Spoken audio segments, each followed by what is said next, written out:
Hi everyone. अगर आप भी बगैर गलती किए इंग्लिश बोलना चाहते हैं तो ये इंग्लिश वर्ड्स कंपलसरी सीख लीजिए, क्योंकि इन अल्फाज को अक्सर गलत इस्तेमाल किया जाता है। दोस्तों, मैंने कई दफ़ा देखा है अच्छे खासे पढ़े लिखे लोग भी इन वर्ड्स को लेकर गलती कर जाते हैं। तो आइए देख लेते हैं कौन से वो फ़िक्रे हैं जिन्होंने सबको कर रखा है परेशान। Hi everyone, my name is Zishan Haider and you listening Learn in English YouTube channel. Let's start. दोस्तों, आइंदा के लिए ब्यूटीफुल वर्ड आदमियों और लड़कों के लिए इस्तेमाल नहीं करना।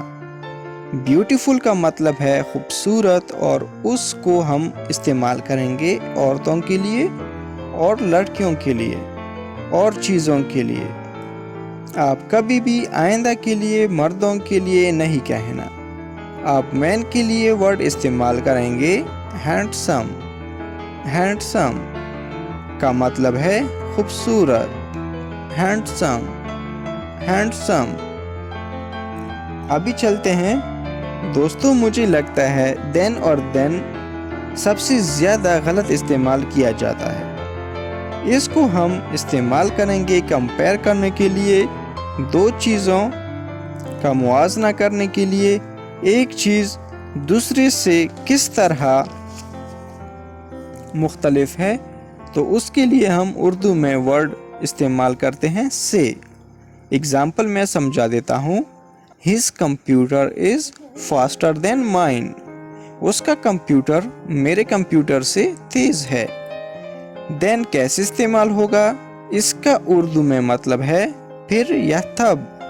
तो बुनियादी वक्त के लिहाज से फिर या तब कह रहे हैं। एक तरह से वक्त के लिए एक शर्त रख रहे हैं कि पहले ये होगा और फिर कोई दूसरी चीज़ होगी। तो चलें एग्जाम्पल मैं समझा देता हूँ। Finish your work then we will play game. पहले काम होगा, then we will play game, फिर हम खेलेंगे। तो फ्रेंड्स, थोड़ा मज़ीद ग्रामर के लिहाज से बताता चलूँ। देन एक कंजक्शन है या उसको ज़्यादा इस्तेमाल किया जाता है प्रीपोजिशन के तौर पर। यहाँ पर जो हमने सेंटेंस बनाया है ये प्रीपोजिशन के तौर पर बनाया है। और अगर देन की बात की जाए तो ये एक प्योरली एडवर्ब है। एडवर्ब प्रीपोजिशन या कंजक्शन कह लीजिए। देन को आमतौर पर एक तरह से सवालिया निशान के साथ भी इस्तेमाल किया जा रहा होता है, यानी सवालिया अंदाज में। जैसे आपको कोई कहानी बता रहा हो तो स्टेप बाय स्टेप वो चलता जा रहा है। जब वो रुके आप उसे बोल सकते हैं देन, फिर, तब भी आप इसका इस्तेमाल कर सकते हैं। जी, इन दोनों वर्ड्स को भी अक्सर दोस्त रहते हैं कंफ्यूज। तो चलें इसको भी बेहतर तरीके से सीखते हैं। दोस्तों, लैंड का मतलब है उधार देना, ठीक है, और बोरो का मतलब है उधार लेना। अब इसको जुमलों में कैसे इस्तेमाल करना है, हमने इसको अगर हम बेहतर तरह सीख लेंगे तो सारी कन्फ्यूजन दूर हो जाएगी।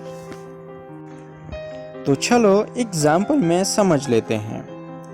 Can you land me 2000 rupees please. क्या मैं उधार ले सकता हूँ आपसे?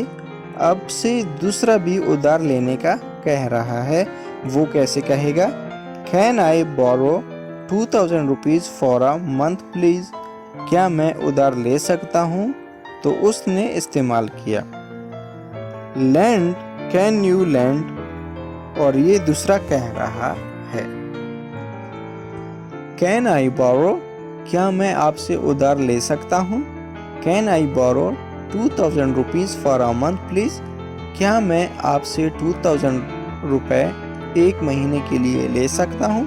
अब उसका जवाब देखें किस तरह आता है। जिस शख्स ने लैंड का वर्ड इस्तेमाल करके इसे उधार मांगा, ये अब उसको जवाब देगा Yes, I can lend 1000 rupees.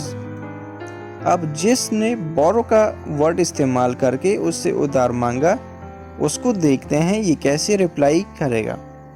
उसने कहा कैन आई बोरो, तो जवाब में आएगा yes you can borrow 2000 rupees. अब 2000 रुपये उधार ले सकते हैं। और उसको भी कह दिया yes I can give you, मैं आपको उधार दे सकता हूँ। ओके, तो एक उधार लेना और एक उधार देना।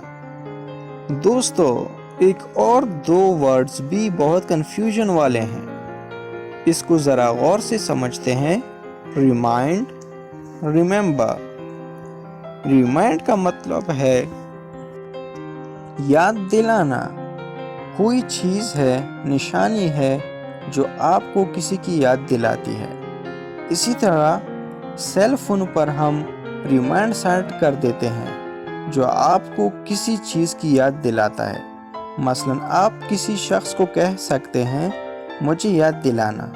सो याद दिलाना के लिए हम इंग्लिश में वर्ड इस्तेमाल करते हैं रिमाइंड। और याद रखना, कोई चीज़ आपके जहन में है, आपको याद रहे, तो उसका मतलब है आपने वो रिमेंबर रखी है। अब ज़रा जुमलों से अच्छी तरह से समझ लेते हैं। Remind me to call her, उसे कॉल करने के लिए मुझे याद दिलाना। कोई चीज़ है, एग्जाम्पल गिफ्ट है, आपको किसी की याद दिलाती है, तो आप कह सकते हैं it reminds of her. Remember के बाद जुमले क्या हैं? आई रिमेंबर माई चाइल्डहुड, मुझे अपना बचपन याद है। Remember me in your prayer, मुझे अपनी दुआओं में याद। जी फ्रेंड्स, दूसरा हमारे पास आ जाता है योर। योर का मतलब है आपका। जुमला देख लेते हैं।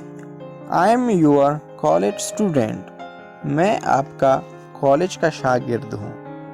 इट्स योर रिस्पॉन्सिबिलिटी, ये आपकी जिम्मेदारी है। इट्स योर रिस्पॉन्सिबिलिटी, ये आपकी जिम्मेदारी है। यू आर, आप हैं। आम कुछ लोग या आम कुछ दोस्त यू आर वेलकम कह रहे होते हैं, ठीक है, जो कि बिल्कुल गलत है। तो आप कैसे बोलेंगे you are welcome? You are welcome. I think you are busy today. Next हमारे पास आ जाता है देयर। देयर का मतलब है वहाँ, देयर का मतलब है उनका। देयर जिसका मतलब है वहाँ, और दूसरा है देयर उनका, ज़्यादा लोगों का। दे की प्रोसेशन है देयर, ठीक है। जुमले क्या हैं? We will be there within 2 minutes, हम 2 मिनट में वहाँ होंगे, ठीक है। और दूसरा जुमला क्या है? Their new house is beautiful, या यूं भी कह सकते हैं their new house is beautiful, उनका नया घर बहुत खूबसूरत है। उनका नया घर बहुत खूबसूरत है। तो जी फ्रेंड्स, तो ये थी हमारी आज की क्लास। उम्मीद करता हूँ आप बहुत कुछ सीख गए होंगे, और इसी तरह की वीडियोस देखने के लिए हमारे चैनल को सब्सक्राइब कर दें। इंशाल्लाह मिलते हैं नेक्स्ट वीडियो में। अपना ख्याल रखना। अल्लाह हाफिज़।